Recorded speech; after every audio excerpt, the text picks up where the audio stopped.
प्रिय विद्यार्थियों, आज हम इस कक्षा में विषय राजनीति विज्ञान कक्षा बीए प्रथम वर्ष प्रश्न पत्र प्रथम राजनीति विज्ञान के मूल आधार, इस प्रश्न पत्र के अंतर्गत आज का हमारा जो टॉपिक है वो है सामाजिक समझौते पर जॉन लॉक के विचार। हम इस प्रश्न पत्र के अंतर्गत राज्य की उत्पत्ति के विभिन्न सिद्धांतों के बारे में चर्चा करते रहे हैं। उसी कड़ी में हम राज्य की उत्पत्ति के सामाजिक समझौते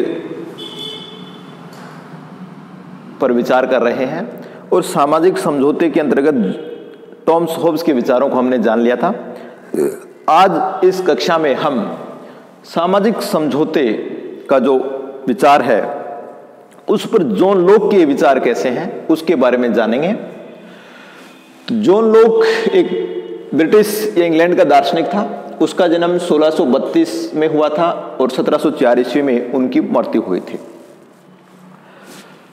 परिवार की उदार वातावरण का प्रभाव जॉन लॉक पर पड़ा था, यानी उनके पारिवारिक वातावरण था वो उदारवादी परिवार के सदस्य थे, उदारवादी विचारों से जो प्रेरित थे, उसका प्रभाव जॉन लॉक पर पड़ा और वो उदारवाद की तरफ बढ़ते चले गए।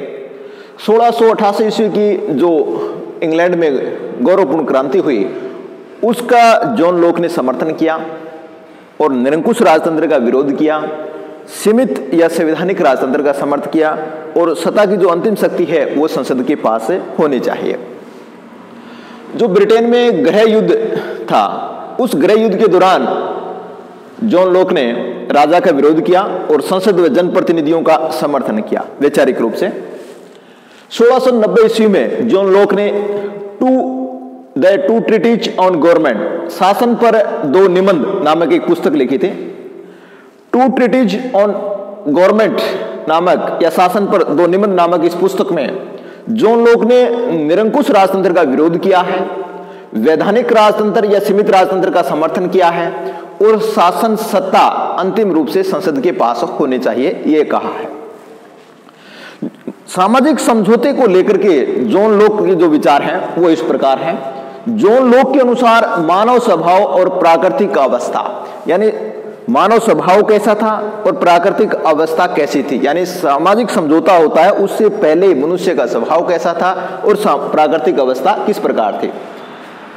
स्वभाव से मानव एक सामाजिक प्राणी था, यानी जॉन लॉक ये मानता है कि मनुष्य एक सामाजिक प्राणी था और मनुष्य में सदैव प्रेम, सहानुभूति, सहयोग और दया की भावनाएं विद्यमान रही है।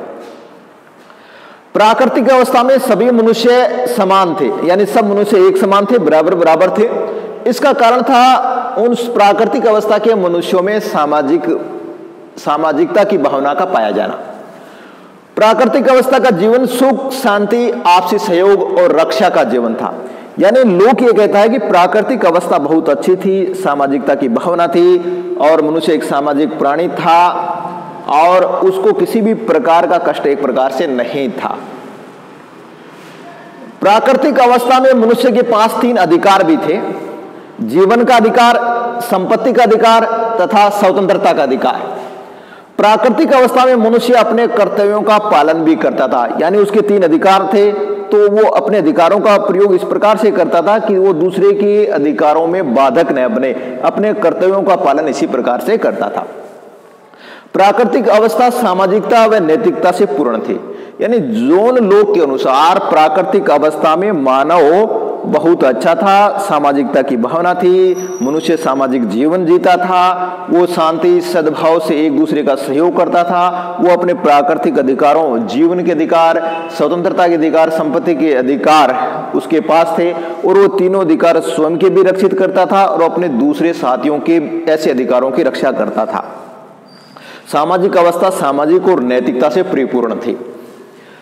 डनिंग ने कहा है कि लोक द्वारा कल्पित प्राकृतिक अवस्था राज्य के पूर्व की थी, समाज से पूर्व की नहीं, यानी राज्य नहीं था लेकिन समाज था। यह अवस्था यानी प्राकृतिक अवस्था परस्पर पार्श्विक संघर्ष की अवस्था नहीं थी। इसमें यानी प्राकृतिक अवस्था में शांति और विवेक का आधिक्य था। यानी शांति और विवेक विद्यमान था, किसी भी प्रकार का संघर्ष नहीं था, समाज था लेकिन राज्य नहीं था। अब बात करें कि अगर ऐसी प्राकृतिक अवस्था थी और ऐसा प्राकृतिक अवस्था में मानव का स्वभाव था, सब ठीक ठाक चल रहा था, तो सामाजिक समझौते की क्या जरूरत पड़ गई थी? तो जॉन लॉक ये कहता है कि सामाजिक समझौते के 3 कारण थे। पहला कारण यह था जो प्राकृतिक नियम थे वो स्पष्ट नहीं थे, प्राकृतिक नियमों को स्पष्ट करने वाली कोई शक्ति या संस्था की जरूरत थी, इसलिए सामाजिक समझौता करना पड़ा। दूसरा, प्राकृतिक नियमों की व्याख्या करने वाली कोई संस्था या न्यायालय या न्यायाधीश नहीं था, उसकी व्यवस्था करने के लिए सामाजिक समझौता करना पड़ा। तीसरा कारण है इन प्राकृतिक नियमों को लागू करने वाले कोई सर्वोच्च शक्तिशाली संस्था या सरकार जैसी कोई इकाई उस समय विद्यमान नहीं थी, इसलिए सामाजिक समझौता करना पड़ा। यानी जॉन लॉक के अनुसार सामाजिक समझौते के पीछे 3 कारण थे। पहला, प्राकृतिक नियमों का स्पष्ट नहीं होना। दूसरा, प्राकृतिक नियमों की व्याख्या करने वाले किसी न्यायपालिका न्यायाधीश का नहीं होना। और तीसरा, प्राकृतिक नियमों को लागू करने वाले शक्तिशाली सत्ता का नहीं होना। इन 3 वजहों से, इन 3 कारणों से लॉक के अनुसार सामाजिक समझौता किया गया। लॉक का सामाजिक समझौता, जॉन लॉक के विचारों को जब हम पढ़ते हैं तब हमें यह लगता है कि जॉन लॉक ने 2 प्रकार के समझौतों का समर्थन किया है। पहला समझौता सामाजिक है, दूसरा राजनीतिक है। तो सामाजिक समझौते में प्रत्येक व्यक्ति दूसरे व्यक्ति से समझौता करता है। प्राकृतिक व्यवस्था का इस समझौते के कारण समाप्ति हो जाती है, अंत हो जाता है, और इस सामाजिक समझौते से प्राकृतिक अवस्था की समाप्ति के बाद समाज की स्थापना होती है। प्राकृतिक अधिकारों को प्राकृतिक नियमों के रूप में इस सामाजिक समझौते के अंतर्गत स्वीकार कर लिया जाता है। दूसरा समझौता होता है राजनीतिक। एक समूह के रूप में सभी व्यक्तियों द्वारा राजनीतिक समझौता किया जाता है। सामाजिक समझौते की शर्तों को लागू करने के लिए राजनीतिक समझौते के तहत सरकार की स्थापना की जाती है। राजनीतिक समझौता शासक व शासितों के मध्य संपन्न होता है, यानी राजा वर्ग है, सरकार है और जो शासित हैं प्रजा, उनके मध्य ये संपन्न होता है। राजनीतिक समझौते में प्राकृतिक नियमों के अनुसार जो राजनीतिक समझौता हो जाता है, उस समझौता होने के बाद जो प्राकृतिक नियम पहले थे, उन प्राकृतिक नियमों के अनुसार एक जो शासक वर्ग है, सरकार है, उसको कानून बनाने, कानूनों को लागू करने और कानूनों की व्याख्या करने का अधिकार दिया जाता है। लेकिन एक शर्त है, वो शर्त यह है कि शासक वर्ग या सरकार जनता के जीवन का अधिकार, संपत्ति का अधिकार, स्वतंत्रता के अधिकार की गारंटी सुनिश्चित करेगा। अगर जीवन, स्वतंत्रता और संपत्ति को नुकसान पहुंचता है तो जनसाधारण सरकार का विरोध कर सकती है, विद्रोह कर सकती है। नव स्थापित राज्य शांति तथा व्यवस्था स्थापित करने व जन कल्याण का एक साधन है। यानी जॉन लॉक ने जिस राज्य की स्थापना की है वो एक साधन है, साध्य नहीं है। लॉक के अनुसार साध्य तो शांति और व्यवस्था बनाए रखना और जनसाधारण का कल्याण करना है, और जो प्राकृतिक अधिकार है, जीवन का अधिकार, संपत्ति का अधिकार, स्वतंत्रता का अधिकार, उनकी रक्षा करना है। अगर हम जॉन लॉक के सामाजिक समझौते के विचारों की कमियां देखें, आलोचना देखें, तो वो इस प्रकार है। निरंतर क्रांति की आशंका, यानी लॉक के विचार को हम स्वीकार कर लें, सामाजिक समझौते को, तो हमें निरंतर क्रांति का वातावरण से बचाना बड़ा मुश्किल हो जाएगा। लॉक कहता है कि जब नागरिकों के जीवन के अधिकार, स्वतंत्रता के अधिकार और संपत्ति के अधिकार को कहीं नुकसान पहुंचे तो जनसाधारण उन अधिकारों की रक्षा के लिए विद्रोह कर सकती है, सरकार की आज्ञा का उल्लंघन कर सकती है, सरकार जो शासक वर्ग है उसको हटा सकती है।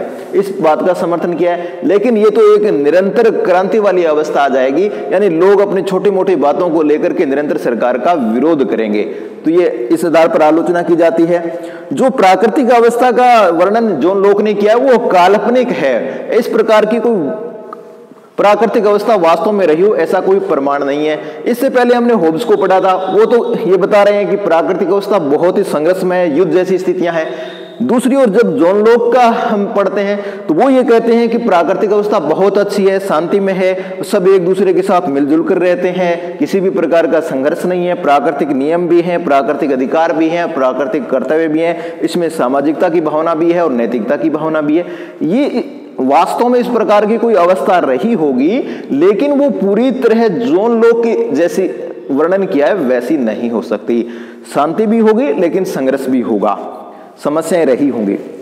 तीसरी बात है, राजसत्ता विभाजित नहीं होती। जो लोग ने राजसत्ता को जनसाधारण और सरकार के बीच में शासक वर्ग के रूप में विभाजित किया, लेकिन ऐसा कभी नहीं हो सकता।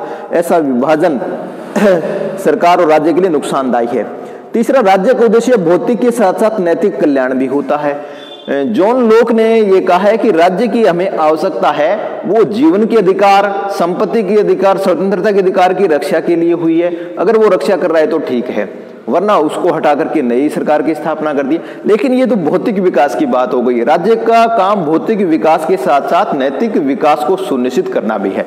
इस प्रकार की अवहेलना जॉन लॉक के विचारों में हम देख रहे हैं। उन्होंने नैतिक विकास पर बल नहीं दिया है। अगला, कानूनी राजसत्ता को स्वीकार नहीं करना। जॉन लॉक के विचारों में कानूनी राजसत्ता को स्वीकार नहीं किया गया। तो आज इस कक्षा में हमने जॉन लॉक के जो सामाजिक समझौते संबंधी विचार हैं, राज्य की उत्पत्ति के लिए जो सामाजिक समझौता है, उसके संदर्भ में जॉन लॉक ने क्या कहा है, इस कक्षा में जाना। अगली कक्षा में जॉन जैक रूसो के बारे में चर्चा करेंगे। धन्यवाद।